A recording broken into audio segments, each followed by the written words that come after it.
This video will either make or save you money if you watch until the end. We're talking about Adobe. Adobe is one of those stocks that makes investors feel like they're losing their grip on reality. On one hand, the stock has struggled for years, down about 37% over the last 5 years, weighed down by fears that Canva, Affinity, and a wave of AI-powered tools are about to unseat Adobe from the creative throne. On the other hand, the actual business tells a very different story.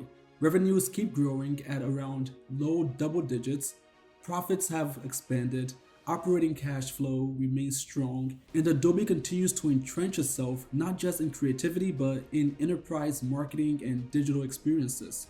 So how can both of these things be true at the same time?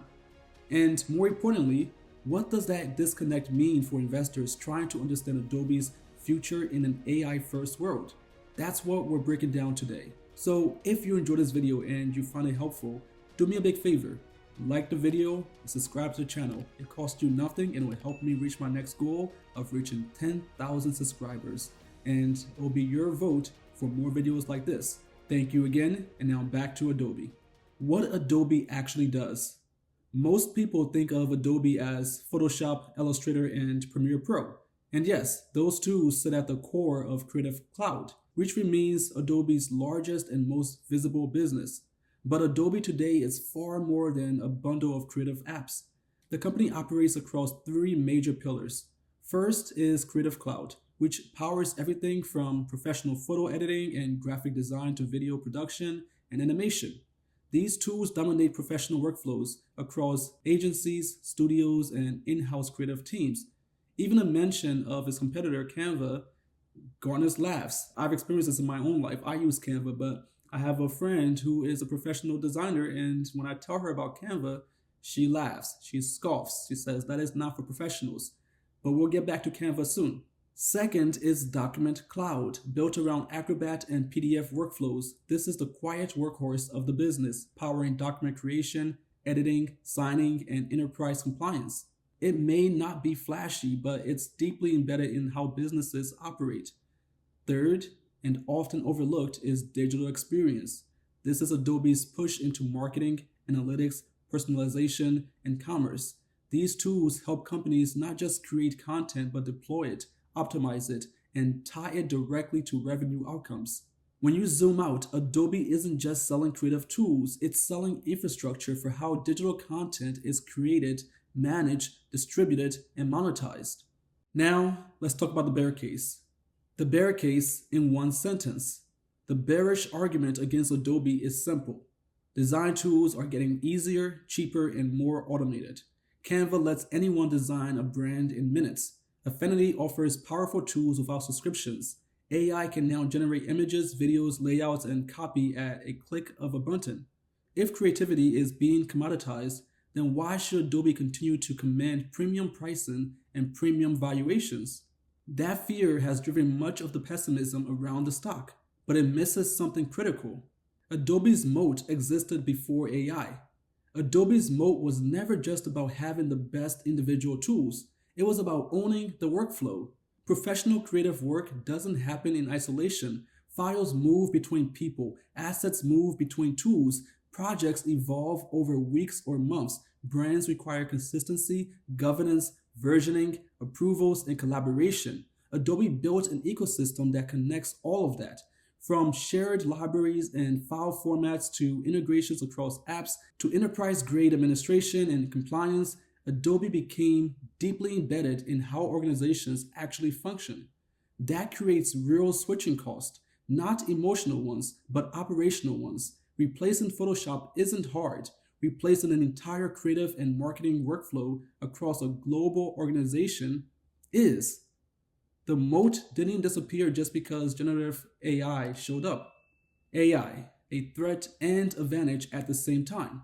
AI is absolutely a threat to Adobe. It lowers the barrier to entry for new competitors and enables lightweight tools to ship features faster than ever. But AI is also one of Adobe's biggest advantages. Adobe didn't need to invent creativity from scratch. It needed to embed AI into places where millions of professionals already work every day. That's exactly what it's doing with Firefly and its broader AI strategy. Instead of treating AI as a standalone product, Adobe has woven it directly into its core applications, accelerating workflows rather than replacing them. Even more importantly, Adobe has positioned itself as an orchestrator, not a single model bet. Its tools can leverage multiple AI models depending on the task, keeping Adobe flexible as the AI landscape evolves. Distribution matters here. Adobe already has it. Okay, so competition is real and it's getting louder. None of this means that Adobe gets a free pass. Competition is intensifying. Canva has become the default design tool for non-professionals and small teams, and its acquisition of the Affinity suite signals a clear move upmarket. Figma reshaped collaborative design so effectively that Adobe tried and failed to acquire it. Even Apple is pushing harder into creative software bundles, challenging Adobe's value proposition from a different angle. Many of these tools are good enough, faster, and cheaper, but most of them focus on creation alone. Adobe focuses on creation plus execution, governance, analytics, and enterprise integration. That distinction matters more as companies scale.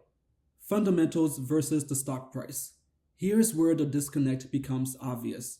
Adobe delivered $23.77 billion in revenue in fiscal year 2025, up about 11% year over year. GAAP net income climbed to $7.13 billion, representing roughly 28% growth compared to fiscal year 2024. Net profit margins expanded to approximately 30%, while operating margins remained in the mid 30% range, highlighting how efficiently Adobe converts revenue into earnings. And operating cash flow reached about $10 billion.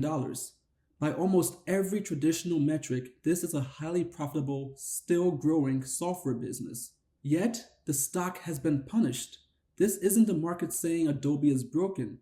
It's the market saying it's uncertain about how durable Adobe's dominance will be in an AI-driven world, uncertain about pricing power, uncertain about how much the creative stack can be commoditized.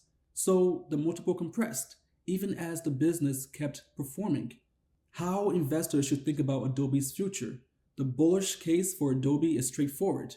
Adobe remains the operating system for professional creativity, expands its moat through AI, and deepens its enterprise footprint by connecting creative output directly to marketing performance. If that plays out, today's pessimism may look like an overreaction, but the risks are real. Good enough tools will continue improving. AI will continue flattening differentiation. Subscription fatigue will pressure pricing. For Adobe to win, it doesn't need to eliminate competition. It needs to prove that AI strengthens its ecosystem rather than eroding it. That Adobe isn't just a collection of apps, but the backbone of digital content creation and monetization.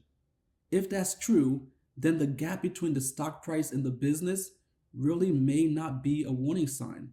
It may be the opportunity. As always, I'd love to hear what you think. Is Adobe a legacy giant slowly being chipped away at? Or is it one of the few companies with enough distribution and workflow lock-in to absorb every new wave, including AI, and still come out stronger? Let me know in the comments below. Thanks for watching. I'm Lincoln with BoAcademy.org. Thank you again, and I'll see you in the next one.